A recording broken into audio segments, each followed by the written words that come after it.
জামাত ইসলামের আমির তিনি বলছেন যে বিএনপি ইঞ্জিনিয়ারিং করে ক্ষমতায় এসেছে। আমি এটা তীব্র নিন্দা জানাচ্ছি, প্রতিবাদ জানাচ্ছি।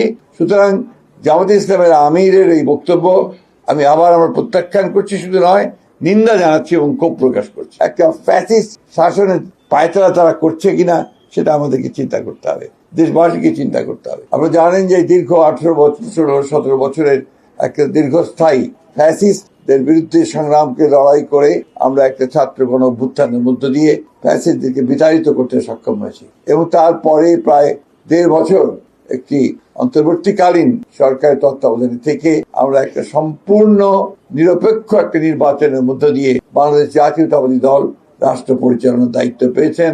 আমাদের নেতা তারেক রহমান সাহেবের নেতৃত্বে তিনি প্রধানমন্ত্রী হয়েছেন।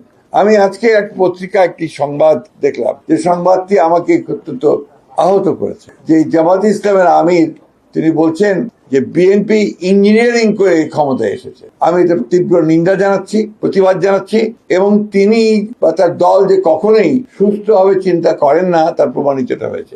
সমগ্র পৃথিবী, সমস্ত যারা অবজারভার এসেছিল, সমগ্র বিশ্বের সমস্ত দেশগুলো, বাংলাদেশের সমস্ত প্রতিষ্ঠানগুলো, পত্র পত্রিকা, মিডিয়া এক বাক্যে স্বীকার করেছে যে এই নির্বাচনটি ছিল এই কালের অর্থাৎ বাংলাদেশ সৃষ্টির পর থেকে সবচেয়ে নিরপেক্ষ, অবাধ এবং সুষ্ঠু নির্বাচন। এবং সেই সুষ্ঠু নির্বাচনের মধ্য দিয়ে বিএনপি তার জনপ্রিয়তার মধ্য দিয়ে 213টি আসন লাভ করে সে সরকার গঠন করার সুযোগ পেয়েছে। সুতরাং জামাত ইসলামের আমিরের এই বক্তব্য আমি আবার আমার প্রত্যাখ্যান করছি, শুধু নয় নিন্দা জানাচ্ছি এবং ক্ষোভ প্রকাশ করছি। যাই হোক, যে কথা বলছিলাম যে আজকে বিভিন্নভাবে বিএনপির বিভিন্ন কর্মকাণ্ডের উপরে বিভিন্নভাবে আপনার প্রচেষ্টা চালানো হচ্ছে ওই শক্তিটির পক্ষ থেকেই একটা আবার ধূম্রজাল সৃষ্টি করা, আবার একটা বিভেদ সৃষ্টি করা।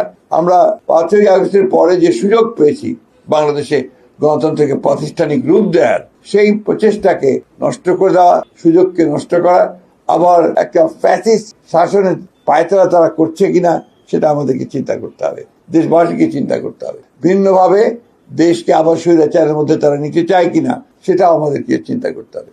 এবং তাদের যে অতীত ইতিহাস, সেই ইতিহাস আমরা সবাই খুব ভালো করে জানি। সেই কারণেই সমগ্র জাতি অত্যন্ত সচেতন ভাবে তাদেরকে প্রত্যাখ্যান করেছে এবং আগামীতে যেন পুরোপুরি তাদেরকে নির্মূল করা যায় রাজনৈতিক ভাবে, সেইভাবেই আমাদেরকে কাজ করতে হবে।